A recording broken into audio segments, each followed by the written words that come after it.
பெற்றோர்களுக்கும் சொந்தக்காரங்களுக்கும் எல்லாருக்கும் நம்பிக்கை தானே. எல்லா விதமான முயற்சியும் நடந்துட்டுருக்கு.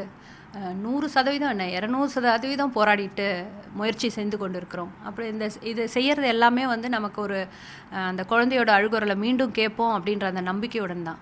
அந்த நம்பிக்கை வந்து நம்ம இப்போதைக்கு அந்த நம்பிக்கைக்கு உறுதுணையாக அவங்க வந்து மனசு ஒடிஞ்சிராமல் இருக்க நம்பிக்கை இருக்கிறதுன்றதை உறுதிப்படுத்திட்டு இருக்கிறோம். இப்போதைக்கு அதுதான் சொல்ல முடியும். இதுக்கப்புறம் வந்து இந்த மாதிரியான ஒரு செயல் நடந்துடாமல் இருக்கிறதுக்கான எல்லா விதமான முயற்சிகளையும் நம்ம எடுக்கணும்.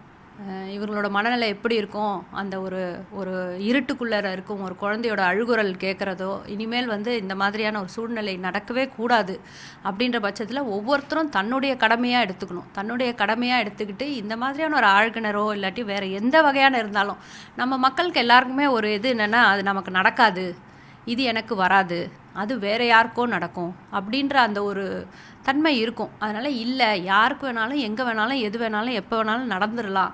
அதுக்கு நம்ம வந்து நம்மளை முதல்லே வந்து தயார்படுத்திக்கிட்டு இந்த மாதிரி நடக்க விடாமல் இருக்கணும்.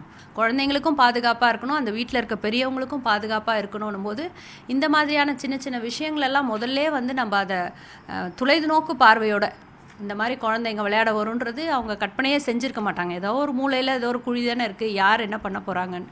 அந்த மாதிரி இல்லாமல் நம்ம வசிக்கிற இடம், நம்ம வசிக்கிறோமோ வசிக்கலையோ எந்த இடமா இருந்தாலும் நம்ம வீடுன்னு மட்டும் இல்லாமல் பக்கத்தில் எங்கேயாவது இருந்து தெருவோரமாக பார்த்தாலும் இது பார்த்தாலும் அது உடனடியாக அந்தந்த அத்தாரிட்டிக்கு இன்ஃபார்ம் பண்ணி இந்த மாதிரி இருக்குதுன்னு சொல்லிட்டு அதை ஃபாலோ பண்ணி இந்த இந்த இடம் வந்து இந்த உலகம் வந்து எல்லாருக்குமே வந்து பாதுகாப்பானதாக மாட்டணும்.